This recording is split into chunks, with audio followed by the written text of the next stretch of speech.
see some familiar faces here. I got Halstead over here. I see all kinds of folks in the audience.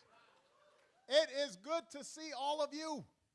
And let me start by just saying that in addition to being President of the United States, I happen to be a voter in Illinois. And I couldn't be prouder of the fact that our senior senator is one of the finest senators in the country, my friend Dick Durbin. Give Dick Durbin a big round of applause.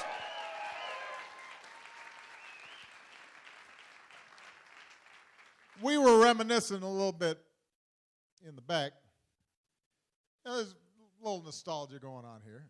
And we were talking about the 2004 convention.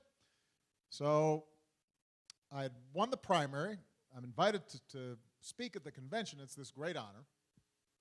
And Dick tells the story of how right before I'm about to give the keynote address at the Democratic Convention, I'm looking a little nervous and a little stressed. And Dick comes over, he says, listen, Barack, it's going to be fine. And I said, I don't know, I don't think my speech is very good. Dick says, no, really, it's going to connect. You're going to do fine. I said, you know what, I've wrestled with this thing, I've worked on it. I just don't think it's going to really meet the moment. And Dick said, well, look, Barack, you know what? You know how much I've worked for you. One of the earliest people to endorse you, supported you the whole way. So here, why don't you do this? You take my speech. But first I got to cross out Lithuanian, and we'll put Kenyan in there. And go ahead and deliver it, and I'll do whatever. I'll make something up. And according to Dick Durbin, that's exactly how I ended up being so successful at the Democratic Convention, stealing his speech. Now, there's a little revisionist history there, but what is absolutely true is that I would not be a United States Senator, and I certainly would not be president had it not been for the support of Dick Durbin. That is the truth.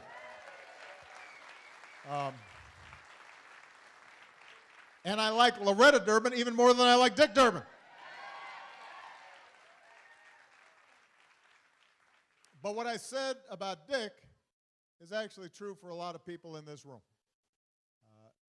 You know, when I was speaking over at the Capitol, I mentioned there was an article just recently, I think in the last couple of days, they had looked at all the data, all the demographics of every state in the nation to see what was the most representative state. What is the state that has the same mixture of people and regions and occupations and educational levels. And it turns out that the most representative state of the entire country is right here in Illinois.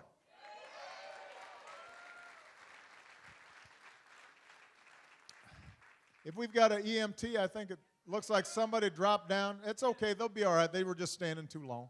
Just give them a little bit of air. I've been through this before. They'll be okay. They probably just, you gotta drink a little juice or something before you're standing too long. EMT, are we back there? Yeah. Plus, there's somebody back there who's grumpy because they did not get their nap.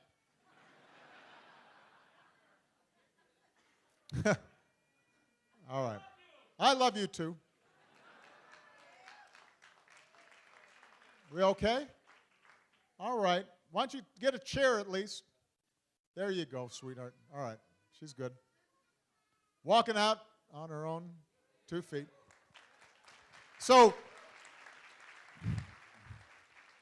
the reason this is important, the fact that Illinois is so representative, is that, as I was explaining, when I first came down here as a state senator, I was in the minority. I didn't have a chance to talk to a lot, or get a lot of stuff done because Pate Phillip was the president of the Senate. He and I didn't share a lot of views in common. But it gave me a chance to get to know people. And I would go to fish fries and union halls, and I'd travel around the state and visit people in their districts. And You know, you'd talk to hog farmers, and you'd talk to folks in inner cities, and you'd talk to suburban business people, and you got a sense of what not only Illinois was all about, but what America was all about. And oh, definitely, no, we're not doing that. Not only because of the Constitution, but because, more importantly, Michelle would kill me. But what it did was it confirmed what I had already suspected, which is there are a lot of difference in this country. And people come from different places. They're of different faiths. They've got different beliefs about certain issues. But, you know, generally, folks are the same. People have same hopes, same dreams, same aspirations for their kids, same worries, trying to figure out how to pay the bills, trying to figure out are their kids going to do as well as they did. And it was that common thread that allowed me then, when I finally got in the majority, to get some bills passed. And it was also during that time where I also got a chance to make sure, yeah, you're tired, I know. I don't know. Mom, she or he are just tired. I know, there you are up there. I hear you. You need to go to bed. I feel like that sometimes, but I can't say that to my staff. They wouldn't listen to me anyway. But it's that sense that we all had something in common that actually led me to be able to make that speech in 2004. It was that sense that led me to announce for President of the United States. It was that sense that we have some common bonds that has motivated me over the last 9 years since I announced. And that faith in the common values of the American people have been affirmed every single day. I mean, yes, politics in Washington can get ugly. And I talked a lot today at the Capitol about the need to change the politics, and it's not just because, it's not just a matter of changing elected officials. The system itself, the way our media is splintered up, so some folks are watching Fox News and some folks are reading the Huffington Post. The fact of gerrymandering, the fact that a lot of people don't participate. There are a lot of things that pull us apart. But despite all that, every day I meet somebody who reminds me about why I'm so proud to do what I'm doing, why I'm so glad I went into public service. And thank you. But here's the main point that I wanted to make, and I'm not going to give a long speech because I just gave one. And I want to shake some hands. Yeah, although no selfies, I want to tell you ahead of time. Now, this is one thing that changed, by the way. If we had had smartphones when I ran for president, I'm not sure I would have run. Because folks just have their phones. They won't shake my hand anymore. They're just like, it's like, hey, I'm here, live in front of you. So we're not taking selfies, but I want to shake as many hands as possible. But the point is that every day I've been reminded of the goodness of the American people. And that all started with so many of you. As I look around the room, I see people I worked with in the state legislature. I see union leaders who supported me early on when I didn't have much of a shot. I see some farmers who were wondering, what the heck is this kid from Chicago doing down here? He got lost. He took a wrong turn somewhere. But they took me in and fed me and had me shuck some corn. I see people who worked on our campaigns.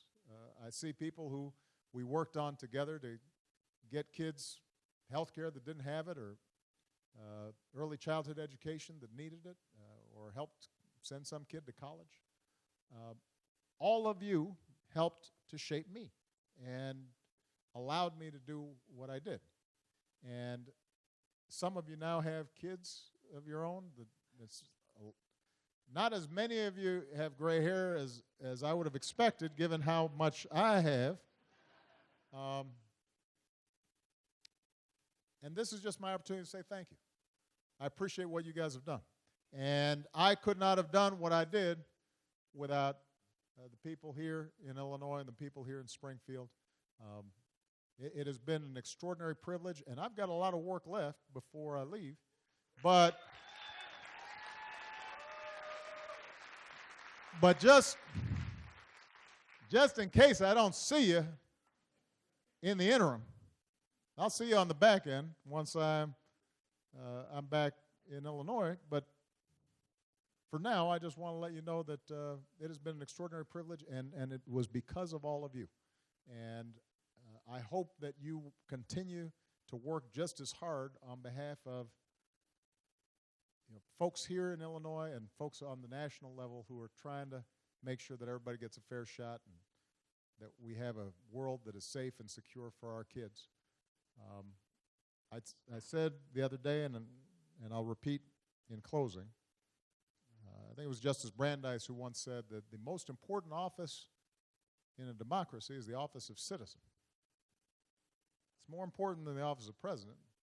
It's more important than a congressman, because citizen, that's the predicate on which our democracy works. Your participation, your values, your vision. You guys have done an extraordinary job as citizens, and I'm looking forward to joining you and standing alongside you for years to come. Thank you very much, everybody. God bless you. Appreciate it.